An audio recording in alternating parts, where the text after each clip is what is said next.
तो यार बच्चों ये क्वेश्चन देखिएगा एग्जाम्पल नंबर 3।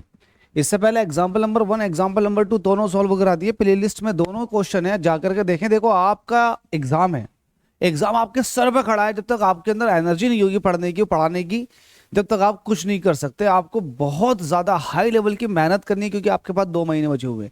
रिवीजन भी दबा के लगाना और डेली प्रैक्टिस करनी है, बार बार प्रैक्टिस करनी है, जब तक इतना मोटा रफ रजिस्टर भर ना जाए ना लिखते लिखते, तब तक हटना नहीं है मैथ्स के आगे से।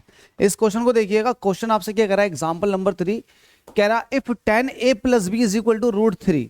मैंने आपको ट्रिग्नोमेट्रिक टेबल याद करा रखी है, बहुत बड़ा बेनिफिट होगा उस टेबल का। यहां पर आपसे कह रखा है tan a प्लस बी की वैल्यू √3 है और tan a माइनस बी की वैल्यू 1/√3 है। और a प्लस बी जो भी एंगल है, a प्लस बी अपने आप में एक एंगल है, और इस एंगल की वैल्यू जो है वो 0 डिग्री से बड़ी है और 90 डिग्री से छोटी है। 0 डिग्री से इक्वल भी हो सकती है और उससे बड़ी भी हो सकती है, और 90 डिग्री के इक्वल भी हो सकती है, या फिर उससे लेस देन भी हो सकती है। तो आपसे कह रहा इसमें a बड़ा है b से, then find the value of a and b। a और b की वैल्यू को बता दो। बड़ा सिंपल सा क्वेश्चन है, आप पिक कर लो, यहां पर लिखो सॉल्यूशन। आप पिक कर लो क्या, since we know that tan a plus B आपको दिया हुआ है, कितना है √3। अब मुझे बताओ ट्रिग्नोमेट्रिक टेबल के अंदर tan में √3 किसकी वैल्यू होती है? तो आप कहोगे tan 60 डिग्री की वैल्यू होती है। तो आप इसको कह सकते हैं tan a प्लस बी, और ये हो जाएगा tan 60 डिग्री के। कंपेयर करने पर आप देखेंगे कि a प्लस बी की वैल्यू आ चुकी है 60 डिग्री। This is equation 1।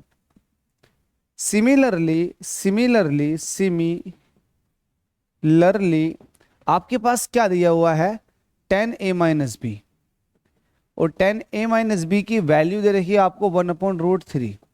तो आप ये देखो कि 1/√3 tan में कितने डिग्री की वैल्यू होती है, तो आप पाएंगे कि ये tan 30 डिग्री की वैल्यू है।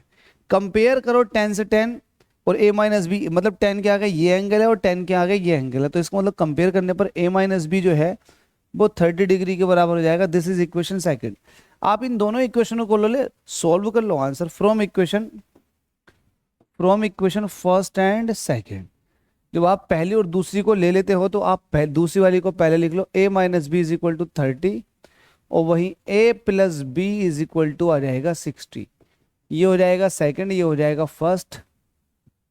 अब क्या करना है, इसको ऐड कर दो, दोनों इक्वेशनों को ऐड करोगे तो जैसे ही ऐड करोगे a प्लस 2a हो जाएगा, और माइनस बी प्लस बी एक दूसरे को कैंसिल आउट कर देंगे।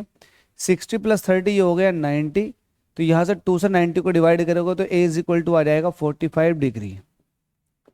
a की वैल्यू को किसी भी इक्वेशन में पुट कर दो, आपको b की वैल्यू मिल जाएगी। आप लिख दो पुट इन इक्वेशन किस में पुट करोगे, सेकंड में या फर्स्ट में? फर्स्ट में पुट कर दी। जैसे आप a की वैल्यू 45 डिग्री फर्स्ट इक्वेशन में पुट करोगे, तो फर्स्ट इक्वेशन है a plus B is equal to 60। a की वैल्यू 45 आपने रख दी, प्लस b ऐसे ही चलता रहेगा और 60 एक तरफ चल रहा है। यहां से आपको b की वैल्यू निकालनी है, तो b इज इक्वल टू हो जाएगा 60 माइनस 45, वैल्यू आ जाएगी 15 डिग्री। तो b की वैल्यू आपके पास आ गई, a की वैल्यू आपके पास आ गई। आपसे ये दोनों वैल्यू फाइंड आउट करवा रहा था। क्वेश्चन देखो, क्वेश्चन के हालात देखो।